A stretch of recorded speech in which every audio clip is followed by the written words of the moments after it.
বন্ধু বান্ধৱীসকল আশা কৰিছোঁ ভালে আছে সকলোৱে।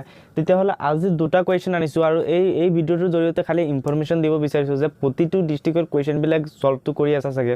এইবিলাক সলভ কৰোঁতে কিছুমান বহুত ডিষ্ট্ৰিক্টত কমন আহি যোৱা আৰু সেইবিলাক তোমালোকে প্ৰেক্টিছ কৰিবাই। কমন পৰিলে চিনা জানা কুৱেশ্যন হ'লেও কেতিয়াবা পৰীক্ষাত ৰখি যোৱা যায়, গতিকে প্ৰেক্টিছ কৰি থাকিব লাগিব। হয়, কমন আহি আছে, প্ৰতিটো ডিষ্ট্ৰিক্টতে কমন আহি আছে, এইবিলাক কৰাই থাকি লাভ নাই। মই চাই প্ৰতিটো ডিষ্ট্ৰিক্টৰে 10-12টা ডিষ্ট্ৰিক্টৰ কুৱেশ্যন পাইছোঁ। সেই প্ৰতিটো ডিষ্ট্ৰিক্টৰ যিবিলাক কমন নাই সেইবিলাক দিবলৈ যত্ন কৰিম। হয়, গতিকে কমন কুৱেশ্যনবিলাক নকৰোঁ, আনকমন কুৱেশ্যনবিলাকহে আমি কৰিম। ঠিক আছে, আনকমন এইবিলাক কমন কুৱেশ্যন, কিন্তু এইবিলাকত মানে অলপ প্ৰব্লেম হৈ থাকে। এই সাইন স্কোৱাৰ থিতা, কছ স্কোৱাৰ থিতা, থিতা মিতা মোৰ মাথা বেয়া কৰি দিলে নহয়। গতিকে এইবিলাকত টেনশ্যনে নল'বা। এইবিলাক প্ৰথমতে নতুনকৈ শিকি যালে এনেকৈ অশান্তি লাগেই। ঠিক আছে না, নতুনকৈ হ'লে অলপ প্ৰব্লেম হ'বই, কিন্তু একদম ভেৰি চিম্পল আৰু ভেৰি সহজ হয়, ভেৰি সহজ। চোৱা এতিয়া এইবিলাক আমি কৰিম কেনেকৈ। প্ৰথমতে আমি লেফ্ট হেণ্ড ছাইড বুলি লিখি ল'ম। কৰা যায় √1 + sin a divided by 1 - sin a = sec a + tan a। এতিয়া আমি কৰিম কেনেকৈ হয়, এতিয়া আমি কৰিম কেনেকৈ। ক্লাছ 9ত পৰিমেয়কৰণটো পাইছা।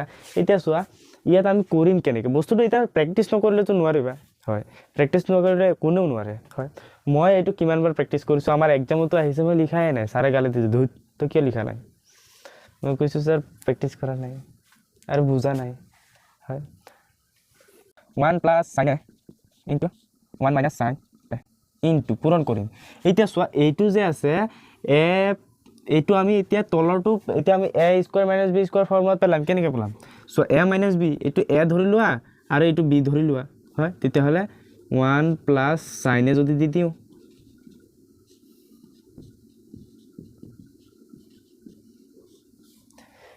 a - b a + b, তেতিয়াহ'লে কি হৈ যাব a² - b²। এইটো ফৰ্মুলা পাইছিলে নে নাই? দিছ ফৰ্মুলা হয়, এলজেব্ৰা ফৰ্মুলা হয়। তাৰপিছত নেক্সট কি কৰিম আমি, চোৱা এইটো দুবাৰ পূৰণ হৈ আছে মানে কি ইয়াৰ হোল স্কোৱাৰ হয়। ধৰি লওক 5 × 5 তেতিয়া কি লিখিব পাৰিম আমি 5²। 5² 25, 5 × 5 25, এইটোতো জানাই। তেতিয়া মই কৈ দিব লাগে মানে বুজিবলৈ সহজ হয়। তো 1 + sin a whole square, a² - b²। তো 1ক স্কোৱাৰ কৰিলে 1 হ'ব। 1ক স্কোৱাৰ যদি আমি কৰি দিওঁ তেতিয়াহ'লে কি হ'ব 1 হ'ব, হয়নে নহয়? Minus sin square a। ঠিক আছে, তলটো আমি সলনি কৰি ল'ম। চোৱা এতিয়া চবেই জানে, পৃথিৱীৰ চবেই জানে, যোনে যোনে ত্ৰিগোণমিতি পঢ়িছে, মানে যোনে যোনে ত্ৰিগোণমিতিটো পঢ়িছে। চোৱা কি জানে যে sin square a + cos square a = 1 হয়। এতিয়া এইটো কিয় কনফিউজ হৈ আছোঁ, ইয়াৰ পৰা আমি কেইধৰণৰ ওলাব পাৰোঁ। চোৱা এই sin a টো সেইফালে ট্ৰান্সফাৰ কৰি দিয়া না, তো কি হ'ব cos square a = 1 - sin square a। তো এইটো সহজ হয় নে নহয় ভাই? চোৱা এইটো আমি পঢ়িছিলোঁ কি sin স্কোৱাৰ থিতা + cos স্কোৱাৰ থিতা = 1, কিন্তু sin স্কোৱাৰ এই এটো এটা এংগল, থিতাটো এটা এংগল, এইটোতো কনফিউজ হোৱাৰ কোনো কথা নাই। হয়, তেতিয়াহ'লে আমি এইটো কি লিখিব পাৰোঁ √1 + sin a whole square divided by cos square a। ঠিক আছে, cos স্কোৱাৰ a বুলি আমি লিখিব পাৰোঁ, cos স্কোৱাৰ a। এতিয়া চোৱা এতিয়া ইয়াত লক্ষ্য কৰিব লগা যে ইয়াতো স্কোৱাৰ আছে, ইয়াতো স্কোৱাৰ মানে আছে। স্কোৱাৰটো আমি এই হোল ব্ৰেকেটত লৈ কমন লিখিব পাৰোঁ। আৰু এটা কথা কৈছিলোঁ, এই স্কোৱাৰ মানে হৈছে চৰাই আৰু এইটো হৈছে জাল। চৰাই জালটোক উৰাই লৈ যায়।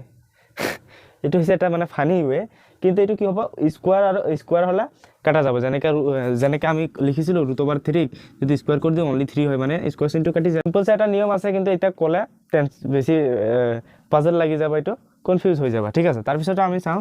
এতিয়া চোৱা স্কোৱাৰ গ'লগৈ, তেতিয়াহ'লে √2 গ'লেই, স্কোৱাৰে কাটা গ'ল, তেতিয়াহ'লে স্কোৱাৰো গ'ল, আমাৰ ইয়াত থকা স্কোৱাৰবিলাকো গ'ল, তাৰপিছত ৰুটৰ চিনটোও গ'ল। ঠিক আছে, তেতিয়াহ'লে থাকি গ'ল কি 1 + sin a / cos a। এতিয়া চোৱা ইয়াত প্লাছ হৈ আছে হয়, মানে এইটো এনেকৈ হৈ আছে 1 / cos a + sin a / cos a হয়। এইটো লসাগু ল'লে এইটোৱে ওলাই যাব। তেতিয়াহ'লে 1 / cos a, 1 / cos a, কছৰ প্ৰতিক্ৰম কি sec, কছৰ প্ৰতিক্ৰম কি sec, তেতিয়াহ'লে 1 / cos a টো কি হ'ব sec a + sin a / cos a মানে কি হ'ব এইটো tan a। এতিয়াতো প্ৰশ্ন দেখি আমি ক'ব পাৰিম, কিন্তু আমি মুখস্থ কৰিছিলোঁ নাই tan θ = sin θ / cos θ, cot θ = cos θ / sin θ। তেতিয়াহ'লে থিতা জেগাত ইয়াত a আছে, তেতিয়াহ'লে কি হ'ব এইটো tan a। তো this will be your right hand side. Very simple হয়, মজা আহি গ'ল ভাই। চ' তাৰপিছত 2 নম্বৰটো বহুতে চাগে এইটো জানে আৰু এইটো প্ৰেক্টিছো আছে বহুতৰ। তেতিয়াহ'লে যদি জানে তেতিয়াহ'লে ভিডিঅ' চাই টাইম লছ নকৰিবা। টাটা বাই বাই, বেলেগ খুব প্ৰেক্টিছ কৰি থাকা।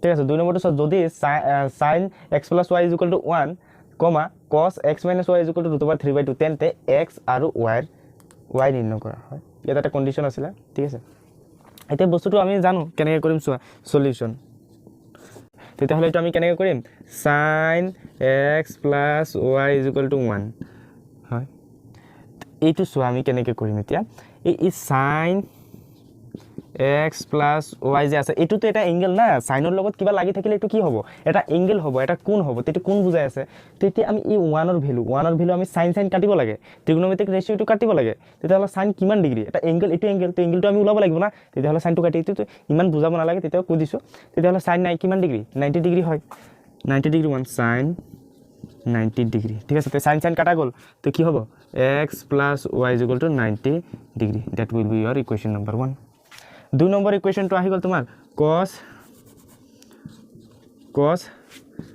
x - y = √3/2 এটা সো ইয়াতো cos আছে ইয়াতো cos আনিব লাগিব কাৰণ এটো এটা এঙ্গেল হয় তেতিয়াহলে ইয়াৰ কিমান ডিগ্ৰী cosৰ কিমান হ'ব আমি যে √3/2 হয় cos 30 ডিগ্ৰী তো cos x - y = cos 30 degree তো কি হ'ব cos 30 ডিগ্ৰীৰ ভ্যালু কিমান √3/2 হয় নহয় তেতিয়াহলে cos কাটা গল x - y = 30 ডিগ্ৰী তে ইকুৱেশ্যন নম্বৰ 2 নম্বৰ 1 - 2 যদি কৰি দিও আমি x - y আছে ঠিক আছে এটো মাইনাস কৰি দিলে এটো চিনটো কি হৈ যাব x ৰ ঠাইত এটো ইয়াত মাইনাস হৈ যাব এটো প্লাস হৈ যাব তে x এটো প্লাস আছে এটো হৈ যাব মাইনাস তেতিয়াহলে কি হ'ব -x + x কাটা যাব তাৰ পিছত এটো হ'ব +y আৰু এটো হ'ব +y কাৰণ এটো মাইনাস হৈ যাব লগালগ মাইনাস প্লাস হৈ যাব তেতিয়াহলে +2y = এটো মাইনাস হৈ যাব তো 90 - 30 কিমান হ'ব 60 ডিগ্ৰী তো y = কি হ'ব 60 ডিগ্ৰী ডিভাইডেড বাই 2 = 30 ডিগ্ৰী y = 30 ডিগ্ৰী আৰু y ৰ মান একত যদি আমি বহাই দিও এটুত বহাই দিম তেতিয়াহলে x + 30 ডিগ্ৰী = 90 ডিগ্ৰী তো x = 90 ডিগ্ৰী - 30 ডিগ্ৰী তাকে x = 90 - 30 কিমান 60 ডিগ্ৰী তো এটাকে নিৰ্ণয় x = 60 ডিগ্ৰী আৰু y = 30 ডিগ্ৰী তোমালোকে ভালকে প্ৰ্যাকটিছ কৰি আছে আৰু কিবা যদি কনফিউজ হয় কমেন্টটো খুদিব পাৰা টেষ্ট পেপাৰ সলিউশন কৰোতে কিবা যদি প্ৰবলেম হয় সেই অংকটো তেতিয়াহলে এইটো ডিস্ট্ৰিক্ট কমেন্টত লিখি দিবা যে এইটো ডিস্ট্ৰিক্টৰ ইমান নম্বৰ কোৱেশ্চনটো ঠিক আছে হয় আৰু যদি সেইটো ডিস্ট্ৰিক্টৰ কোৱেশ্চন না থাকে তেতিয়াহলে তোমাক WhatsApp নম্বৰটো দিম তোমালোকে পঠাই লিখি দিবা ঠিক আছে তেতিয়াহলে টিল দেন টাটা বাই আৰু ভালকে পঢ়ি থকা টেক্সট পেপাৰ সলিউশন কৰি থাকা জয় বাবা কি বাই বাই